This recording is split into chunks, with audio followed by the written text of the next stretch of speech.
بسم الله الرحمن الرحيم. الحمد لله رب العالمين، والصلاة والسلام على سيد الأنبياء والمرسلين محمد وعلى آله وأصحابه أجمعين. أما بعد،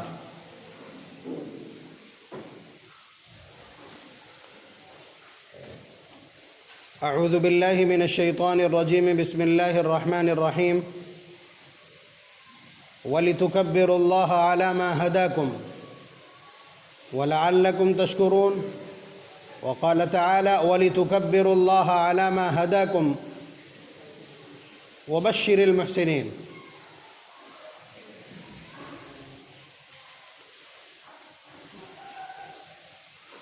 اللہ تبارک و تعالیٰ نے عید الفطر کے بارے میں یہ جملہ استعمال کیا، فرمایا وَلِتُكَبِّرُوا اللَّهَ عَلَى مَا هَدَاكُمْ وَلَعَلَّكُمْ تَشْكُرُونَ، کہ تم اللہ تبارک و تعالیٰ کی بڑائی بیان کرو اس بات پر کہ اس نے تم کو ہدایت دی، سیدھا راستہ عنایت کیا۔ یہ عید کے دن عید کی مجلس میں اللہ تبارک و تعالیٰ کی طرف سے ایک حکم ہے۔ اسی وجہ سے عید کے دن بھی آپ کو کیا نغمہ اور شہنائی گنگنانا ہوتی ہے؟ اللہ اکبر، اللہ اکبر، لا الہ الا اللہ، اللہ اکبر، اللہ اکبر وللہ الحمد۔ عید الفطر میں آہستہ اور عید الاضحیٰ میں بلند آواز سے۔ یہ فطرت کا بھی ایک تقاضا ہے کہ جب آدمی بہت خوش و خرم ہوتا ہے تو وہ گنگناتا ہے۔ کوئی آدمی اگر گنگنا رہا ہو تو آپ سمجھ لیجئے کہ یہ بہت مطمئن ہے اندر سے۔ تو اب ہمارا بھی عید کا دن ہے، پورے سال میں 2 دن صرف عید کے ہیں۔ یہ بھی فطرت کا ایک سامان ہے کہ آدمی جب بہت زیادہ تناؤ میں، کشیدگی میں، ذمہ داریوں میں اور فرائض میں گھرا رہتا ہے تو وہ چاہتا ہے کہ ایک آدھ دن ہمارا خوشی و مسرت کا، شادمانی کا اور تفریح قلب کا ہو۔ تو اللہ تبارک و تعالیٰ نے اسی فطرت کی بنیاد پر 2 دن عید کے رکھے، اور پھر آدمی چاہتا ہے کہ وہ کچھ گنگنائے، تو اللہ تبارک و تعالیٰ نے گنگنانے کے لیے ہم کو جو نغمہ عنایت کیا ہے، جو شہنائی عنایت کی ہے، جو کلمات عنایت کیے ہیں، جو مدح و ثنا کے الفاظ عنایت کیے ہیں، وہ اللہ اکبر، اللہ اکبر، لا الہ الا اللہ، اللہ اکبر، اللہ اکبر وللہ الحمد ہے۔ اب یہ کہ اللہ تبارک و تعالیٰ نے ہم کو ہدایت دی ہے، عید کے دن ہدایت کا مفہوم کیا ہے؟ عید کے دن یا تہوار کے دن ہدایت کے مفہوم کو اگر سمجھنا چاہیں تو بہت آسان ہے۔ آپ جن برادران وطن کے بیچ میں رہتے ہیں، آپ ان کی عیدیں، ان کے تہوار دیکھ لیجئے، کہ بہت ساری ایک موٹی سی رقم لے جا کر کے اور ایک شخص کو دی جاتی ہے، اور اس کے بعد اس سے بارود خریدا جاتا ہے، پھر اس کو لا کر کے شام کو شور مچانے کے لیے اڑا دیا جاتا ہے۔ حالات اتنے بگڑ جاتے ہیں کہ ملک کی سب سے بڑی عدالت کہتی ہے کہ پٹاخے کے اوپر پابندی لگا دی جانا چاہیے، اور پٹاخے نہیں چھڑائے جائیں گے، پٹاخے نہیں پھوڑے جائیں گے، اس لیے کہ پولوشن بہت زیادہ ہے، سانس لینا دوبھر ہو جاتا ہے۔ اسی طرح سے باقی اور اس سے بھی بڑا جو تہوار ہے، اس میں تھوڑا سا کیچڑ، تھوڑا سا گوبر، تھوڑا سا رنگ ایک گڈھے میں ڈالا، اور پھر اس کے بعد اس کو ملا کر کے ایک آمیزہ تیار کیا، جو شخص نکلا اس کے اوپر الچ دیا اور کہہ دیا کہ ہولی ہے، برا نہ مانو، ہولی ہے۔ یعنی اچھا بھلا آدمی جو عام دنوں میں خوبصورت بھی ہوتا ہے، لیکن اس دن پہچانا نہیں جاتا۔ تو شکلیں مسخ کرنے کی تاریخ اور دن ہے کہ جب اچھے بھلے چہرے مسخ کر دیے جاتے، تو یہ خوشی کا دن نہیں ہے، شادمانی اور مسرت کا دن نہیں ہے، بلکہ یہ سزا و عتاب کا دن معلوم ہوتا ہے۔ تو اللہ تبارک و تعالیٰ کی اس بات پر شکر گزاری ہونا چاہیے کہ اس نے ہم کو ہدایت دی، یہ سلیقہ عنایت کیا کہ اگر ہمارا کوئی نوجوان کسی نابینا کے پاس بھی کھڑا ہو جائے تو وہ ٹٹول کے بتا دے گا، یا کم از کم اٹھتی ہوئی خوشبوؤں سے بتا دے گا کہ یہ شخص خوش و خرم معلوم ہوتا ہے۔ اللہ تبارک و تعالیٰ نے اس دن کو ایسا خوشی کا دن بنایا ہے کہ نابینا بھی بتلا دے گا کہ یہ شخص خوشی اور شادمانی میں۔ یہ اللہ تبارک و تعالیٰ کا کرم، ان کا فضل ہے۔ تو وَلِتُكَبِّرُوا اللَّهَ عَلَى مَا هَدَاكُمْ، ہماری جو تکبیر ہے وہ اللہ تبارک و تعالیٰ کی اس عنایت پر، اس ہدایت پر۔ وَلِتُكَبِّرُوا اللَّهَ عَلَى مَا هَدَاكُمْ وَبَشِّرِ الْمُحْسِنِينَ، بقرعید کے بارے میں فرمایا کہ اللہ تبارک و تعالیٰ کی شکر گزاری کرو، اللہ تبارک و تعالیٰ کی تکبیر اور اس کی بڑائی بیان کرو، اور احسان کرنے والوں کو، یعنی ہمارے احکامات کو اچھی طرح ادا اور پورا کرنے والوں کو تم خوشخبری دے دو۔ یہ خوشخبری کا دن ہے، تو تکبیر کا تو حاصل یہ ہے۔ اب اس کے بعد ہم لوگوں کی خوشی یا تو اس بات پر کہ ہم نے اللہ تبارک و تعالیٰ کا کوئی فرض ادا کرنے کا ارادہ کر لیا یا اس کی تیاری کر لی یا کر لیا۔ رمضان المبارک والی جو عید ہے جسے عید الفطر کہا جاتا ہے، اس میں یہ کہ ہم نے 1 مہینے تک روزے رکھے ہیں اور اس کے بعد تراویح بھی پڑھی ہیں، دعا و زاری بھی کی ہے، ذکر اور تسبیحات اور تلاوت بھی کی ہے۔ اس کے بعد اللہ تبارک و تعالیٰ کی بارگاہ میں آئیں اپنا اجر لینے کے لیے، انعام لینے کے لیے، ان کی طرف سے عنایت اور بخشش لینے کے لیے۔ اسی طرح سے ہم پوری طرح تیاری کر کے آئے ہیں، ہمارا پڈا گھر پہ بندھا ہے یا ہمارا بکرا گھر کے اوپر بندھا ہے، اور پوری تیاری ہے ہماری اللہ تبارک و تعالیٰ کی عبدیت، اللہ تبارک و تعالیٰ کی بندگی کے لیے۔ ہم اپنا پیسہ بھی اور ایک جان بھی قربان کرنے جا رہے ہیں، اور ساتھ ساتھ اپنے جذبات بھی قربان کرنے جا رہے ہیں، اس کے لیے ہم شکر گزاری کرنے آئے۔ تو ہماری خوشیاں بھی عبدیت ہیں، اور ہمارا جب غم ہوتا ہے تب بھی ہم عبدیت سے باہر نہیں نکلتے۔ تو جب ہم اللہ تبارک و تعالیٰ کی کوئی عبادت کریں گے، اللہ تبارک و تعالیٰ کی بارگاہ میں کوئی نیاز اور نظر پیش کریں گے، تو پھر اس کے بعد ہم خوشی مناتے ہیں، اسی کا نام عید ہے۔ تو آپ سمجھ لیجئے یہی طریقہ عید کا۔ کسی کے یہاں بچے کی پیدائش ہو گئی اور لا کر کے پٹاخے پھوڑ دینا، یہ لعنت تو ہو سکتی ہے، گناہ تو ہو سکتا ہے، یہ عبادت نہیں ہے۔ عبادت اور خوشی کا طریقہ نبی نے سکھلا دیا، بتلا دیا۔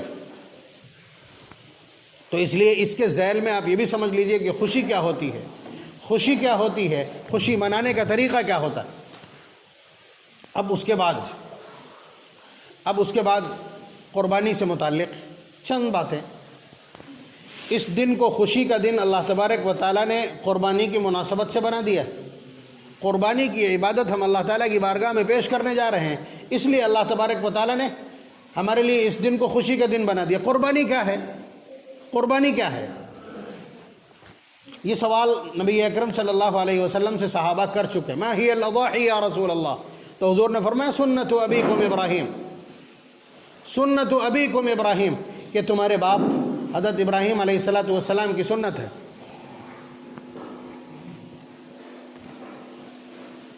کوئی سوال ایسا نہیں ہے جو صحابہ نے حضور سے کر نہ لیا، کوئی سوال ایسا نہیں ہے جو ہمارے دلوں کے اندر پیدا ہو اور صحابہ وہ سوال حضور کی بارگاہ میں پٹ اپ نہ کر چکے ہوں۔ تو صحابہ نے پہلے پوچھ لیا ما ہی الاضاحی یا رسول اللہ، کہ اللہ کے رسول یہ قربانی کیا چیز ہے؟ تو حضور نے مختصر الفاظ میں بہت لمبی تاریخ پر، یعنی 5000 سالہ تاریخ کے اوپر محیط ایک جواب دیا ہے، جو ایک جملے میں فرمایا سنت ابیکم ابراہیم، یہ تمہارے باپ حضرت ابراہیم علیہ السلام کی سنت ہے۔ یہ ایسا جواب ہے کہ جسے سمجھنے کے لیے آپ کو یہ جاننا پڑے گا کہ حضرت ابراہیم علیہ السلام کون ہے کہ جن کا طریقہ اس امت کے آئین میں شامل کر دیا گیا، اس امت کے دستور میں شامل کر دیا گیا، اور اس امت کی خوشبختی اور اس کی خوش قسمتی کی علامت بنا دیا گیا، اور اس دن کو عید کا دن بنا دیا گیا۔ کون اتنی بڑی شخصیت؟ پھر اس کے بعد قرآن کریم کو ٹٹول کر کے آپ دیکھیے تو قرآن بولے گا وَإِذِ ابْتَلَىٰ إِبْرَاهِيمَ رَبُّهُ بِكَلِمَاتٍ فَأَتَمَّهُنَّ۔ یہ ٹیکسٹ ہے، یہ متن ہے حضرت ابراہیم علیہ السلام کی شخصیت پر، کہ اللہ تعالیٰ فرماتے ہیں کہ ہم نے ابراہیم کو بہت مشکل سوالات کے ذریعے اور بہت مشکل حالات کے ذریعے سے آزمایا، لیکن کمال یہ ہے فَأَتَمَّهُنَّ، وہ ان سارے سوالات کو کامیابی کے ساتھ گزار گیا، اور اس نے سارے امتحانات اور آزمائشوں کو کامیابی کے ساتھ پار کر لیا، پاس آؤٹ کیا۔ قال انی جاعلک للناس اماما، اللہ تعالیٰ فرماتے ہیں کہ ہم نے بھی اس سے کہہ دیا کہ میں تجھے لوگوں کا پیشوا اور امام بنائے دیتا ہوں۔ تو حضرت ابراہیم علیہ السلام نے فرمایا قال ومن ذریتی، کہ اللہ میری اولاد میں سے بھی تو میری اولاد کو بھی یہ اعزاز مرحمت فرما دیجئے۔ تو اللہ تعالیٰ نے فرمایا لا ینال عہد الظالمین، ظالموں کو یہ سب کچھ نہیں مل پائے گا۔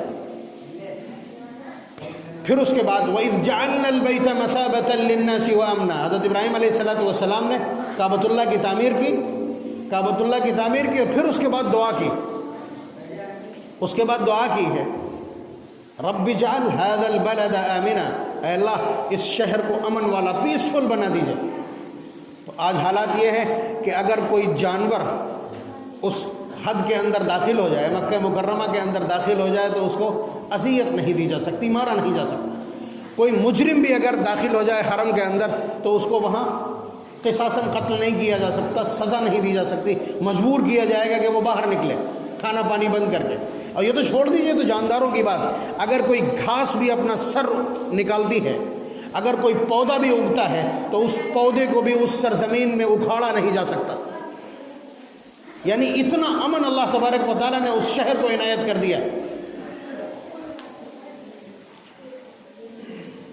پھر فرمایا وَارْزُقْهُم مِّنَ الثَّمَرَاتِ، کہ اللہ اس شہر کے لوگوں کو پھلوں کا رزق عنایت فرمائیے۔ پھل صرف یہی امرود، کیلا اور سیب، موسمی اور سنترا اور آم نہیں کہلاتے، بلکہ ہر چیز کا نتیجہ، ہر چیز کا نتیجہ اور فروٹ پھل کہلاتا ہے۔ زمین کا پھل کیا ہے؟ زمین کا پھل کیا ہے؟ اس کے معادن اور اس کی کانیں، سونا، پلیٹینیم، ایلومینیم، کوئلہ، پتھر اور دیگر دھاتیں، وہ ساری کی ساری اس کا نتیجہ ہے۔ پیٹرول اس کا قیمتی ترین، اور سونا اس کا سب سے قیمتی، پلیٹینیم اس سے بھی زیادہ قیمتی، اس کا نتیجہ اور اس کا پھل ہے۔ اور آپ دیکھ لیجئے کہ دونوں ان کو میسر، یعنی جو الگ پیٹرول اور سونا وہ بھی ان کو میسر، یہ سب کچھ حضرت ابراہیم علیہ السلام کی دعا کی برکت سے۔ ورنہ اسی وادی کو، اسی شہر کو، اسی سرزمین کو قرآن نے کیا کہا؟ واد غیر ذی زرع، کہ ایسی زمین جو بے آب و گیا، یعنی وہاں پانی بھی نہیں اور وہاں کوئی سبزہ بھی نہیں۔ لیکن حضرت ابراہیم علیہ السلام کی دعا کا اثر یہ ہے کہ دنیا میں کوئی پھل کسی بھی وقت اگر کہیں نہ موجود ہو تو مکہ مکرمہ کی مارکیٹ میں موجود ہو۔ سارے پھل ایک شہر کے اندر دنیا میں کہیں نہیں ملیں گے۔ مکہ مکرمہ ایک ایسا شہر ہے جہاں دنیا کے سارے پھل بیک وقت ایک مارکیٹ میں، ایک شیلف میں آپ کو ملیں گے، ایک پیکنگ میں ملیں گے۔ یہ صورتحال ہے۔ اور اس طرح کے پھل کہ جو خود اس ملک کی پیداوار جس ملک میں ہوتی ہے اس ملک کے لوگ استعمال نہیں کرتے، اس کا جو ایک کلاس ہوتا ہے وہ سارا کا سارا مکے بھیج دیا جاتا ہے۔ اور یہ خود قرآن کریم کا بیان، یجبا الیہ ثمرات کل شیء، کہ ہر چیز کے جو پھل ہیں وہ اس شہر کی طرف کھینچے چلے آتے ہیں۔ ہر دل، انسانی جسم کا سب سے جو بڑا عضو ہے یا جس کو ججمنٹ پاور حاصل ہے وہ دل ہے، اور یہ دل بھی کہاں کھینچا چلا جاتا ہے؟ اب بتائیے کون ہے ایسا جس کو یہ حسرت نہیں ہے کہ کسی طرح وہ کعبۃ اللہ کو ایک جھلک دیکھ لے؟ کون ہے جو یہ نہیں چاہتا ہے کہ گنبد خضرا کو ایک جھلک دیکھ لے؟ کون ہے جو یہ نہیں چاہتا کہ وہ ایک قصوروار کی طرح، ایک مجرم کی طرح مواجہے کے سامنے نبی رحمت صلی اللہ علیہ وسلم کی بارگاہ میں کھڑے ہو کر کے صلاۃ و سلام عرض کرے؟ اگر کوئی دل ایسا نہیں ہے تو اس میں ایمان موجود نہیں۔ تو دل کھینچے چلے جاتے ہیں، پھلوں کی اوقات کیا ہے؟ یہ سب کچھ حضرت ابراہیم علیہ السلام کو کیسے ملا کہ دعا کر دی تو وہ اس شہر کو وہ سب کچھ حاصل۔ اور اتنی ہوشیاری سے یہ دعا کی گئی ہے کہ اللہ نتائج عنایت کیجیے گا، پھل عنایت کیجیے، کھیتی کرنے اور باغ لگانے کی مشقت میں مبتلا نہ کیجیے گا۔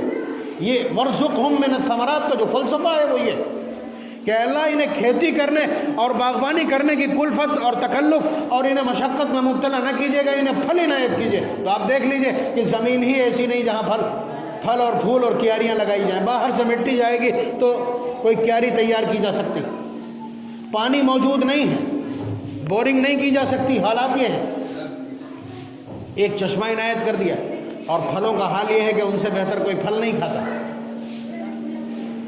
تو یہ حضرت ابراہیم علیہ السلام کی دعا کا اثر کہ ایک ایک لفظ اپنی جگہ پہ کامیاب ہوتا چلا گیا۔ یہ سب کیوں؟ یہ سب اس لیے کہ حضرت ابراہیم علیہ السلام نے بھی اپنا جو کچھ ہو سکتا ہے، رشتوں سے لے کر کے جذبات تک، باپ سے لے کر کے اولاد تک، بھاوناؤں سے لے کر کے احساسات تک، جو کچھ بھی ہے وہ سب کچھ اللہ تعالیٰ کی بارگاہ میں نثار کر دیا۔ مثال کے طور پر جب بیٹے ہیں تو دیکھا کہ باپ بت بناتا ہے، بت کا ویاپار کرتا ہے، اور اس کے علاوہ بہت بڑا بت کا پجاری بھی ہے، خود اپنے آپ مہنت ہے مندر کا۔ تو کہنے لگے اتتخذ اصناما آلہہ، ابا یہ کیا ہے کہ اپنے آپ مورتیاں بناتے پھر انہیں کو معبود قرار دیتے تھے۔ انی اراک وقومک فی ضلال مبین، میں آپ کو گمراہی میں مبتلا سمجھتا ہوں۔ اس کے بعد اور نصیحتیں کی تو باپ نے کہا لئن لم تنتہی لارجمنک واہجرنی ملیہ، ابراہیم اگر باز نہیں آیا تو پتھر مار کے بھسم کر دوں گا۔ چنانچہ حضرت ابراہیم علیہ السلام نے گھر سے کنارہ کر لیا۔ اللہ تبارک و تعالیٰ کا رشتہ باپ بیٹے کے رشتے سے بڑا، کوئی بھی رشتہ اللہ تبارک و تعالیٰ کے لیے قربان کیا جا سکتا ہے۔ یہ پہلی قربانی تھی جو حضرت ابراہیم علیہ السلام نے دی، چھوڑ دیا۔ اس کے بعد قوم سے گزارش کی، قوم سے کہا، دلائل سے سمجھایا کہ کیا تم انہیں جنہیں پکارتے ہو یہ تمہاری بات سنتے ہیں، یہ تمہاری بات سنتے اور سمجھتے ہیں، یہ تمہاری فریاد رسی کرتے ہیں؟ لم تعبد ما لا يسمع ولا يبصر ولا يغني عنك شيئا هل يسمعونكم اذ تدعون او ينفعونكم او يضرون، کہ یہ تمہیں نفع پہنچا سکتے ہیں، تمہاری بات سن سکتے ہیں، تمہارے کسی کام آ سکتے ہیں؟ تو کہنے لگے بل وجدنا آباءنا كذلك يفعلون، باپ دادا ہوتا ہے وہ کیا کریں، کہ ہم نے اپنے باپ دادا کو یہی کرتے دیکھا ہے، یہی کرتے دیکھا ہے۔ حضرت ابراہیم علیہ السلام نے کہا کہ ٹھیک، میں ان سے دشمنی کا اعلان کرتا ہوں، فَإِنَّهُمْ عَدُوٌّ لِّي إِلَّا رَبَّ الْعَالَمِينَ، اپنے پالنہار کو چھوڑ کر ان سارے معبودوں کے خلاف میرا اعلان جنگ ہے۔ تَاللَّهِ لَأَكِيدَنَّ أَصْنَامَكُمْ بَعْدَ أَن تُوَلُّوا مُدْبِرِينَ، میں ان کے خلاف داؤں چلوں گا، بچا لیں تو بچا پائیں تو بچا لیں۔ چنانچہ سارے بتوں کو توڑ دیا، یہ بتلانے کے لیے کہ جن بتوں کے سامنے تم جبیسائی کرتے ہو، جن بتوں کو تم مشکل کشا حاجت روا کارساز و دستگیر سمجھتے ہو، جن بتوں کے سامنے تم ہاتھ جوڑ کے کھڑے ہوتے ہو، جن بتوں کے سامنے تم یہ نظر اور نیاز اور چڑھاوے چڑھا رہے ہو، یہ کسی کام کے نہیں، یہ اپنا دفاع نہیں کر سکتے، تم کو کہہ دیں گے۔ اور یہ کہنے سے زیادہ کر کے دکھایا، فَجَعَلَهُمْ جُذَاذًا إِلَّا كَبِيرًا لَهُمْ، ریزہ کر دیا سارے بتوں کو۔ یہ کر کے جب دکھایا تو قوم مخالف ہو گئی، خبر بادشاہ تک پہنچی، بادشاہ نے بلایا، سوال و جواب کیا کہ میں خود رب ہوں تو کس رب کی بات کرتا ہے؟ کہنے لگے میں اس رب کی بات کرتا ہوں جو روزانہ سورج کو مشرق سے نکالتا ہے، اگر تو رب ہے تو آج مغرب سے نکال دے۔ فَبُہِتَ الَّذِي كَفَرَ، طوطے اڑ گئے سب۔ یہ بادشاہ سے ٹکر، قوم سے مقابلہ اور اپنے گھر سے علیحدگی، یہ وہ رشتے ہیں، یہ وہ قربانیاں ہیں کہ جو ممکن نہیں ہوتی عام طور سے انسان سے، لیکن کر دیا، چھوڑ کے چلے گئے۔ پھر دعا کرنے لگے کہ اللہ وحشت ہے، تنہائی ہے، زمین پہ ہم تین کے سوا کوئی ایمان والا نہیں ہے، اس لیے ایک بیٹا عنایت کر دیا۔ رب حب لی من الصالحین، رب حب لی من الصالحین، رب حب لی من الصالحین، ایک نیک فرزند عنایت کر دیے۔ اللہ نے عنایت کیا تو اللہ تعالیٰ نے فرمایا کہ اسے لے جاؤ، ہم جہاں بتائیں وہاں چھوڑ کے آؤ۔ مکہ مکرمہ کے اس وادی میں لا کر کے چھوڑ دیا جہاں 50 کا ٹمپریچر ہے اور کوئی ایک پودا نہیں، ایک قطرہ پانی کا نہیں آس پاس اطراف میں کہیں، وہاں چھوڑ دیا۔ اور اللہ تعالیٰ نے کہا کہ آپ نہیں رک سکتے، آپ ہٹیے یہاں سے فوراً۔ چنانچہ ایسے ہی چل دیے، مڑ کے بھی نہیں دیکھا، حضرت ہاجرہ کہتی بھی نہیں، لیکن جب وہ تھک گئی پکارتے پکارتے تو کہا کہ اللہ کے حکم سے جا رہے ہیں، فرمایا کہ ہاں اللہ کے حکم سے چھوڑ کے جا رہا ہوں۔ تو ایک جملہ بولا ہے حضرت حاجرہ نے فرمایا اذن لا یضیعنا، پھر جائیے اللہ ہم کو ضائع نہیں کرے گا۔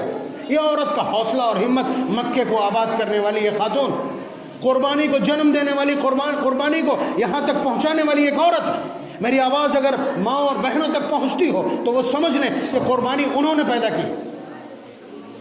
ایک تو یہ کہ حضرت ابراہیم علیہ السلام چلے گئے شام ہزاروں میل دور، اور اس کے بعد یہاں بچہ جس کو 93 96 99 یا 103 سال کی عمر میں اللہ نے بیٹا عنایت کیا ہو، وہ ایک پل کے لیے اپنے سامنے سے ہٹانا نہیں چاہے گا۔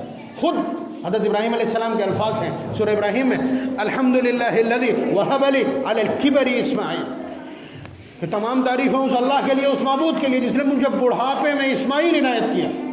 بڑھاپا ہے، اور اس کے باوجود اللہ نے فرما دیا کہ نہیں، آپ شام میں رہیے، بچہ یہاں رہے گا، بیوی یہاں رہے گی، اور اسی سنگلاف زمین میں، اسی بیابان میں رہے گی۔ آپ بتائیے حضرت ابراہیم علیہ السلام نے چونے کی مڑ کے نہیں دیکھا، روایات شاہد ہیں اس بات کی۔ تو جب بیٹے تھے تو باپ کا رشتہ اللہ تبارک و تعالیٰ نے اپنی آزمائش میں ڈال دیا، اور اس کے بعد جب اکلوتا بیٹا ہے تو اللہ تعالیٰ نے فرمایا اس کو چھوڑ دو۔ حضرت ابراہیم علیہ السلام نے تیاگ کی مثال پیش کی، چھوڑ دیا۔ اس کے بعد جب بیٹا 13 سال کا ہو جاتا تو اللہ تبارک و تعالیٰ نے یہ دیکھ کر کے کہ اب تک میں نے ابراہیم کو جو حکم دیا ہے پورے کرتا رہا ہے، اب دیت اپنے کمال کو پہنچ گئی، لیکن ایک اینگل بچا ہے، ایک زاویہ بچا ہے امتحان کا، ایک اور سوال بچا ہے، وہ بھی کر کے دیکھتے ہیں۔ حضرت ابراہیم علیہ السلام کو خواب میں دکھلایا کہ آپ اکلوتے بیٹے کو ذبح کر رہے ہیں۔ چنانچہ حضرت ابراہیم علیہ السلام خواب دیکھا اور صبح اٹھ کر کے چل دیے وہاں سے، مکہ مکرمہ آگے پہنچے ہیں، چھری لی اور رسی لی اور بیٹے کو لے کر کے 3-3.5 کلومیٹر دور کعبۃ اللہ سے مینا کا میدان وہاں پہنچ گئے۔ ادھر آ کر کے شیطان نے حضرت ہاجرہ سے کہا کہ معلوم ہے کہاں گئے ابراہیم اسماعیل کو لے کے؟ کہا کہ حالات سے تو یہ لگتا ہے کہ لکڑیاں لینے گئے۔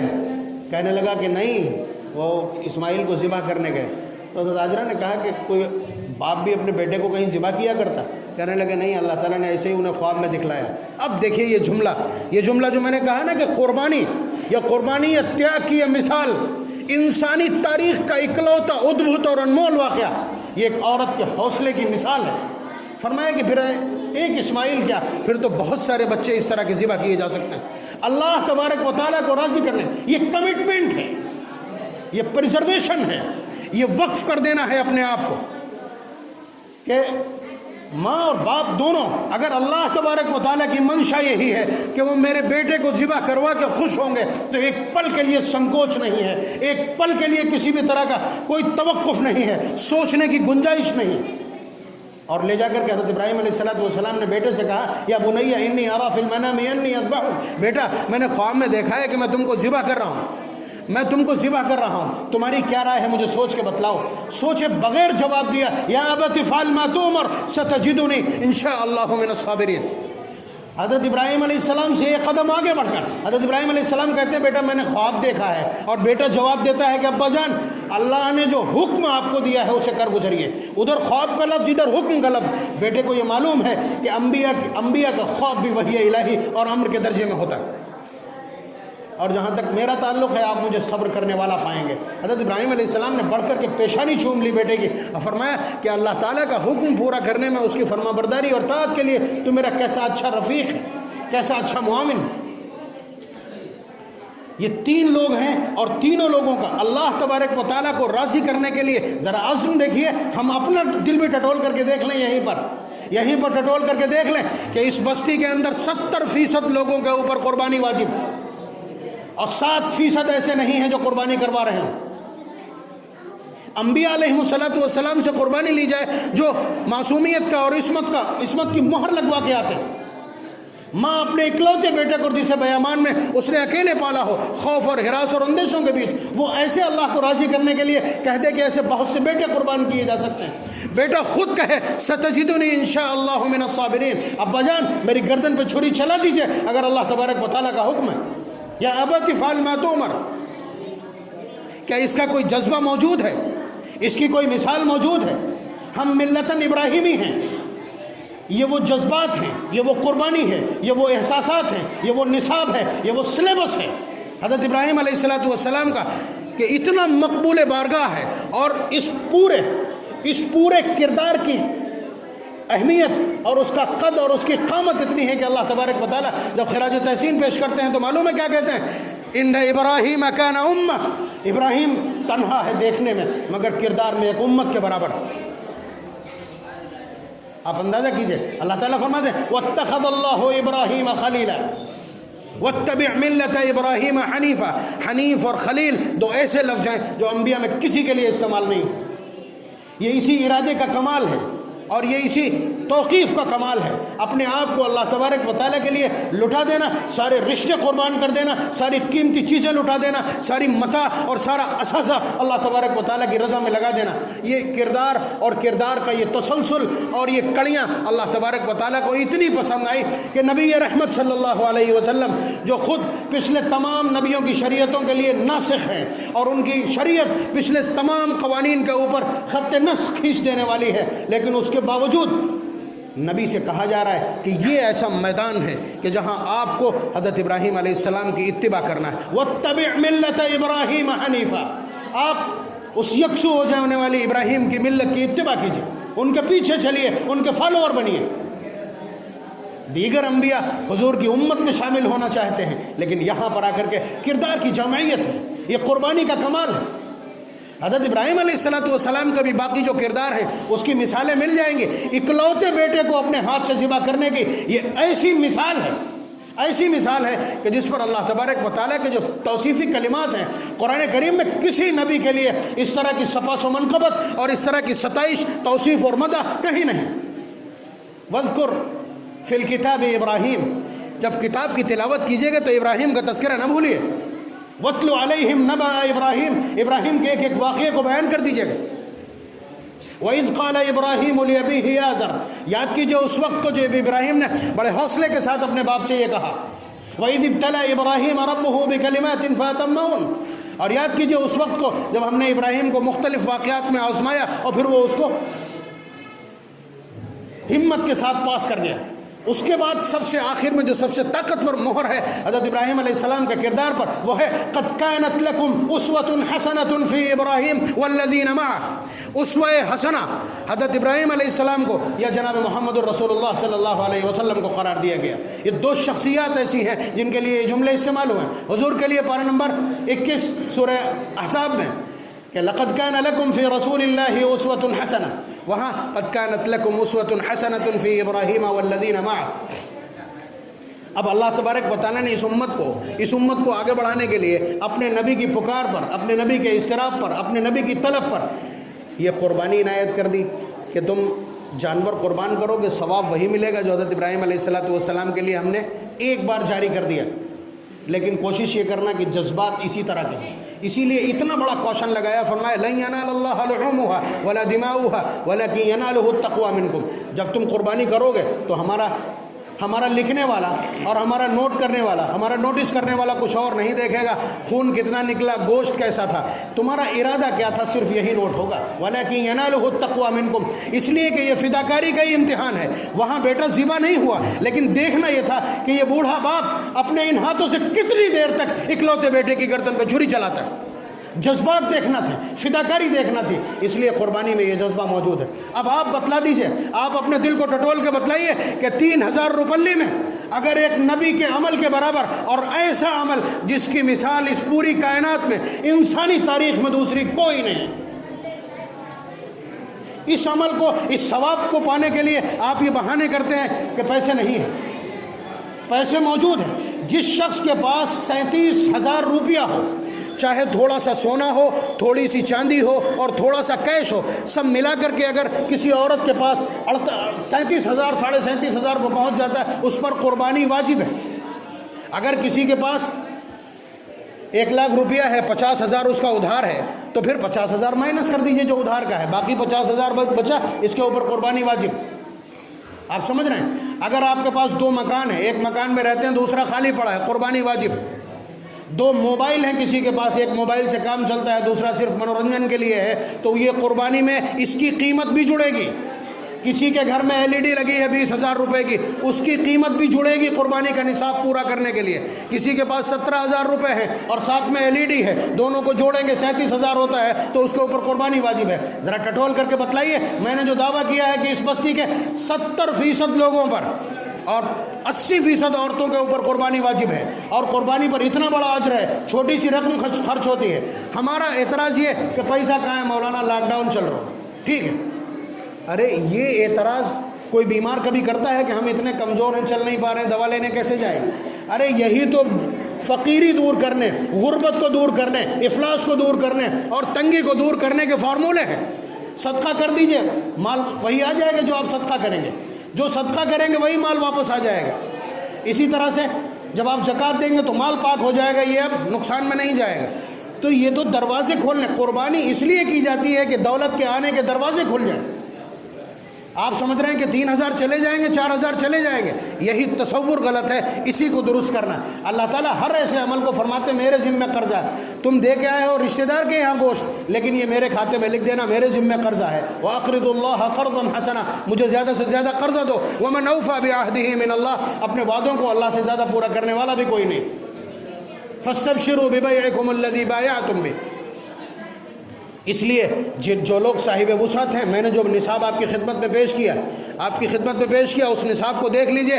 اگر یہ اماؤنٹ آپ کے پاس موجود ہے، یہ ویلیو آپ ہولڈ کرتے ہیں، یہ ویلیو آپ کے پاس موجود ہے، اور ان تمام صورت ہے جس کے پاس 20 کوئنٹل غلہ رکھا ہے، 10 کوئنٹل اس کا خرچہ ہے اور 10 کوئنٹل اس کو بیچنا ہے، تو یہ 10 کوئنٹل قربانی کے نصاب میں جوڑا جائے گا. زکوٰۃ میں نہیں جڑے گا، قربانی میں، صدقہ فطر میں اور حج میں جڑے گا. ان کے نصاب میں تھوڑا سا فرق ہے، سمجھ لیجئے. اور جب یہ بات میں نے کہی دی ہے کہ جو چیز آپ صدقہ کرتے ہیں اس کا نتیجہ آپ کو ملتا ہے۔ حضرت ابراہیم علیہ السلام نے اپنا بیٹا اللہ کی بارگاہ میں قربان کیا، اور قربانی کا پورا واقعہ بیان کرنے کے بعد اللہ تبارک و تعالیٰ معلوم ہے کیا فرماتے ہیں؟ فَبَشَّرْنَاهُ بِإِسْحَاقَ نَبِيًّا مِّنَ الصَّالِحِينَ، کہ ابراہیم نے اپنا اکلوتا جب ذبح کیا ہے یا ذبح کرنے کی کوشش کی تو ہم نے پھر ابراہیم کو خوشخبری دی کہ ہم تمہیں اس کے بعد اسحاق دیں گے جو نبی ہوگا۔ آپ دیکھیے نتیجہ کیا ہے، پھر اسحاق کے بعد وَمِن وَرَاءِ اسحاق یعقوب، اور اسحاق کے بعد ایک یعقوب دیں گے، وہ بھی نبی ہوگا۔ اور پھر دیکھ لیجئے آپ حضرت ابراہیم علیہ السلام کے پوتے حضرت یعقوب علیہ السلام، ان کے 12 بیٹے ہیں، اور پھر 12 بیٹوں میں نبوت چلی ہے۔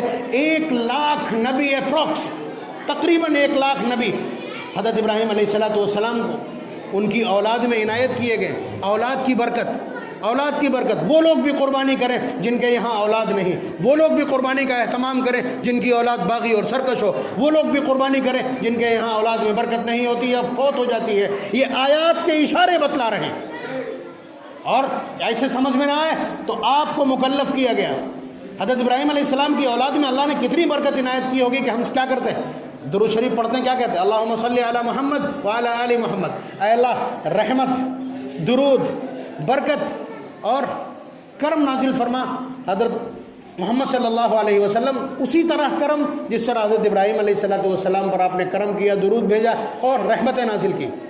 اللہم بارک علی محمد وعلی آل محمد، اے اللہ ہمارے حضرت محمد صلی اللہ علیہ وسلم کو، ہمارے حبیب کو ویسی ہی برکتیں عنایت کیجئے جیسی برکتیں آپ نے حضرت ابراہیم علیہ السلام اور ان کی اولاد کو عنایت کی۔ یعنی حضور کے لیے ہم اس طرح کی برکتیں مانگتے ہیں، حضور نے ہم کو مکلف بنایا، ہماری نماز کا حصہ بنایا کہ ہمارے لیے اس طرح کی برکت کی دعا کرنا جس طرح حضرت ابراہیم علیہ السلام کی اولاد میں برکت اللہ نے عنایت کی ہے، اور یہ برکت نتیجہ ہے اسی قربانی کا۔ تو جو لوگ اپنے گھر میں برکت چاہیں، کشائش چاہیں، آسودگی چاہیں اور راحت چاہیں اور اموال میں کشائش فراخی چاہیں، تو پھر سمجھ لیجئے کہ انہیں قربانی کو اپنے ذمے لازم کر لینا چاہیے اور قربانی کا اہتمام کرنا چاہیے۔ جن کے ذمے واجب ہے وہ تو کریں ہی کریں، بلکہ جن کے ذمے واجب نہیں ہے ان برکات کو حاصل کرنے کے لیے انہیں بھی کوشش اور اہتمام کرنا چاہیے۔ کیا میں امید کروں کہ جو لوگ اس قابل ہیں وہ قربانی کریں گے؟ اللہ تبارک و تعالی ہم سب کو قربانی کی توفیق بھی مرحمت فرمائے، اور قربانی کے نتیجے میں ملنے والی تمام برکات بھی اسی طرح مرحمت فرمائے جیسے حضرت ابراہیم علیہ السلام ان کی اولاد، حضرت اسماعیل علیہ السلام کو ان کی اولاد میں مرحمت فرمائے۔ وآخر دعوانا الحمدللہ رب العالمین۔